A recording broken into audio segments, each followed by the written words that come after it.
Heinrich पोंटोपिडान। Heinrich पोंटोपिडान Denmark के महान उपन्यासकार और यथार्थवादी लेखक थे।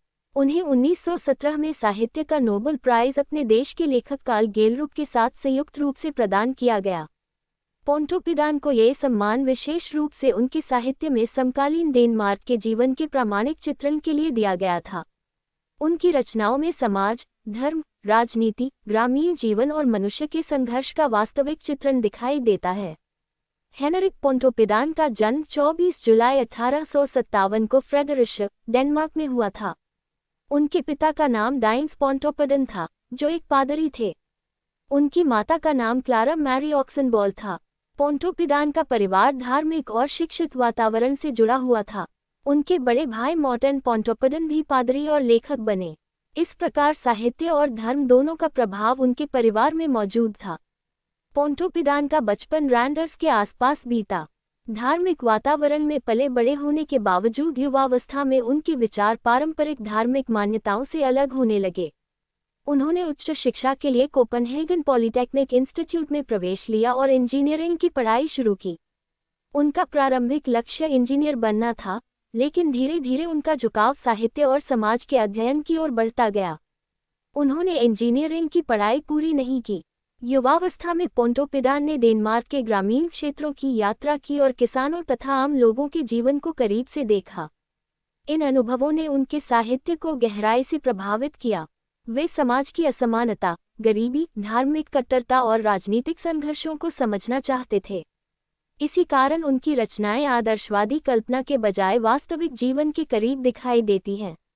1881 में उनकी पहली महत्वपूर्ण रचना प्रकाशित हुई।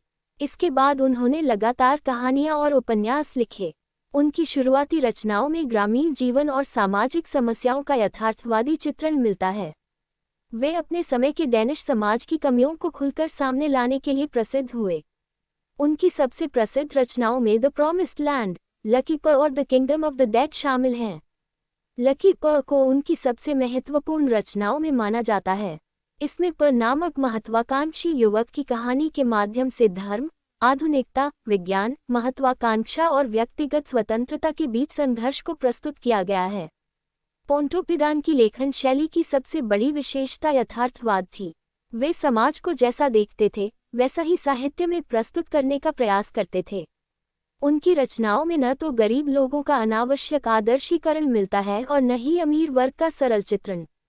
वे मनुष्य की कमजोरियों, इच्छाओं और संघर्षों को जटिल रूप में प्रस्तुत करते थे। उनका साहित्य राजनीतिक और सामाजिक विचारों से भी प्रभावित था। शुरुआत में वे सामाजिक सुधार और आधुनिक विचारों के समर्थक थे, लेकिन समय के साथ वे किसी एक राजनीतिक विचारधारा से पूरी तरह जुड़ने के बजाय स्वतंत्र चिंतन की ओर बढ़े। उनकी रचनाओं में धर्म और आधुनिक विज्ञान के बीच संघर्ष भी महत्वपूर्ण विषय रहा। 1917 में हेनरिक पोंटोपिडान को कार्ल गेलरुप के साथ संयुक्त रूप से साहित्य का नोबेल प्राइज मिला। ये सम्मान उनके लंबे साहित्यिक जीवन और डेनिश समाज के जीवन तथा प्रामाणिक चित्रण की अंतर्राष्ट्रीय मान्यता था। पोंटोपिडान ने अपने जीवन में कई बार विवाह किया। उनका पारिवारिक जीवन काफी जटिल रहा और उनके निजी अनुभवों का प्रभाव भी उनकी रचनाओं में दिखाई देता है। 21 अगस्त 1943 को कोपेनहेगन, डेनमार्क में उनका निधन हुआ।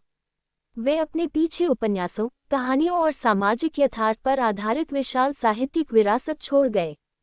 हेनरिक पोंटोपिडान का साहित्य इस बात का उदाहरण है कि एक लेखक अपने समय के समाज को केवल मनोरंजन के लिए नहीं, बल्कि उसकी वास्तविक समस्याओं, विरोधाभासों और मानवीय संघर्षों को समझने के लिए भी चित्रित कर सकता है। इसी कारण वे डेनमार्क के सबसे महत्वपूर्ण यथार्थवादी साहित्यकारों में गिने जाते हैं।